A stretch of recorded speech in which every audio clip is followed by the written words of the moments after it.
What's up, folks? Today I bring you a game that has influence from many horror titles we all know and love. One that wasn't mentioned as being an influence is Blair Witch, but I swear it has to be one. With that being said, I did a review on Blair Witch, my very first review actually, so if you haven't seen it, you can see how far I've come from the last 8 months. The link's in the description. But today's game is a horror mystery game that I've had my eye on for quite some time. This is Someday You'll Return, a game that I found smart in every way, leaving no space untouched. I received a code from the devs, so I did not pay the $35 that this game retails for, but I'm about to tell you if it's worth it. My name is Tanner, and this is For Your Money, a different kind of review. Oh, and if you liked the video, why not subscribe? Someday You'll Return puts you in the shoes of Daniel, a clearly aggravated father who is searching for his daughter Stella, who is a periodic runaway. Daniel tracks her to a forest in the Czech Republic, a forest he boasts about being familiar with, or so he thought. Daniel soon finds out the forest he once knew like the back of his hand is now unrecognizable, filled with menacing evil and discovering secrets that are quite startling. Daniel now fears his daughter has made a grave mistake coming out here, but through hell or high water, he is determined to find his daughter. The story of Someday You'll Return is constant. Not once did I feel they strayed away from the main idea, nor did I feel like it dropped off. In fact, it ended as strong as it began. With the team describing the game as a Movarian Silent Hill, what they gave us was a story that doesn't exactly fill the void from Silent Hills. I'm not sure anything ever will, but it's enough to entice that void and make us appreciate the hard work that they put into it. This game starting off reminded me of Blair Witch, minus the camcorder. As I progressed, the gameplay went a bit deeper, and then it took off, leaving that opinion in the dust. Someday You'll Return starts out with you walking/running around a forest doing simple tasks like picking up a board to get over a bridge or inspecting items.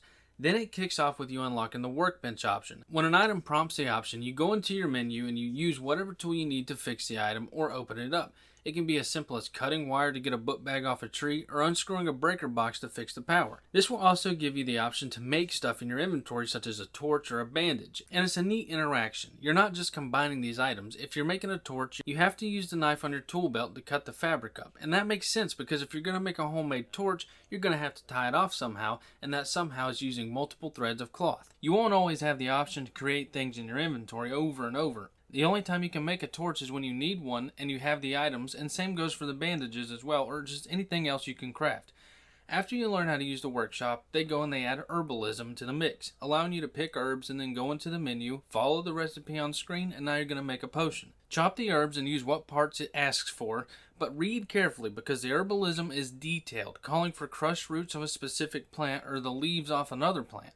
My tip is to grab every herb you see. You can only hold a certain amount of herbs at a time, so when you make a potion, grab more. Daniel has vertigo, so you never know when you're going to come across a bridge or something like that, and you're going to need the potion to help him out. This game also has a neat feature allowing you to rock climb. You utilize one hand at a time. If a reach is too far, you won't be able to make it to the rock you need, as well as if your arms are crossing, your reach is even more limited. The gameplay in this game is detailed and not what I was expecting. I was expecting another walking simulator type horror game, but I got loads more. But don't think for a second that the running in this game isn't fun. You'll have heart-wrenching sequences where you're running and obstacles are either falling from the sky or coming at you through walls, and then suddenly creatures' arms emerge from black goo or what appear to be blood. The gameplay adds to the idea of a Movarian Silent Hill. 1 second everything seems all fine and dandy, and then shit gets weird. Maybe it's creatures running past stick effigies, or in an even creepier sense, maybe everything seems peaceful, and then this happens.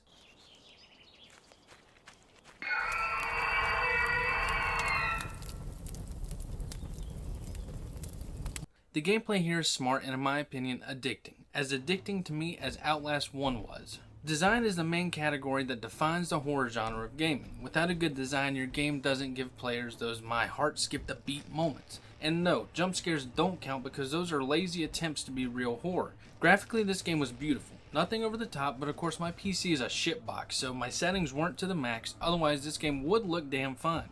And honestly, it had to. The landscapes and destinations were meant to awe you, which they did, and that's where a feature comes in I've never seen in any game before. You find QR codes around the map, and my first reaction was, damn, please don't tell me there's collectibles via a website. Boy, was I wrong. You scan the QR codes via your actual smartphone, and then they take you to a map app of your in-game destination to show you where they got inspiration. Truly fucking incredible. Some will hate that, but to me, that was new, and I screenshotted every single one of the destinations on my phone. As for atmosphere of the game, I loved it. The game is constantly trying its best to make you uneasy, from notes to hidden text in the notes, as well as the set pieces. It's always unnerving, and when it's not, trust me, shit is about to hit the fan. As for audio, this is love and hate. Overall, the design of audio was impressive. This next one isn't a complaint, just a suggestion. This game takes place in the Czech Republic, so hearing them speak English but seeing signs in other languages is kinda odd. I would have liked a subbed option, and believe me, I would have played the game fully subbed on my own choice. But for the most part, the sound design of the game is chilling and will have you not wanting to look behind you, or hell, even beside you.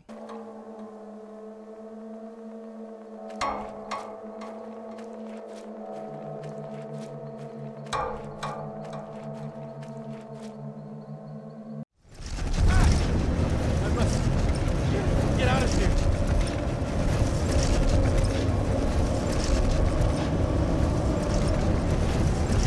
I'm losing.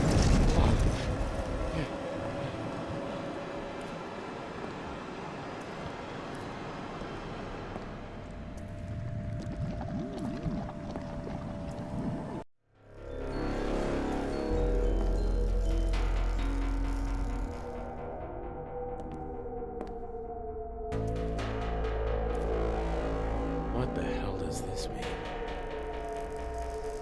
Oh shit, it's that strange noise again.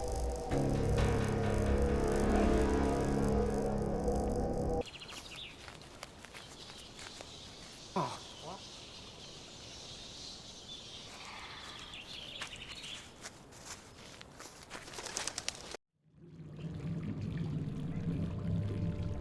Maybe you live. Maybe you don't. Nothing you can do about it.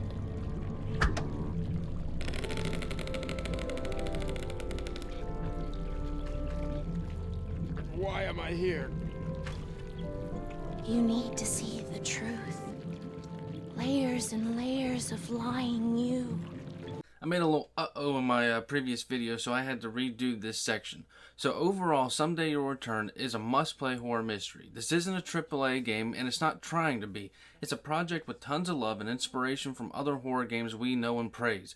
Someday You'll Return is worth $35 out of the $35 price tag.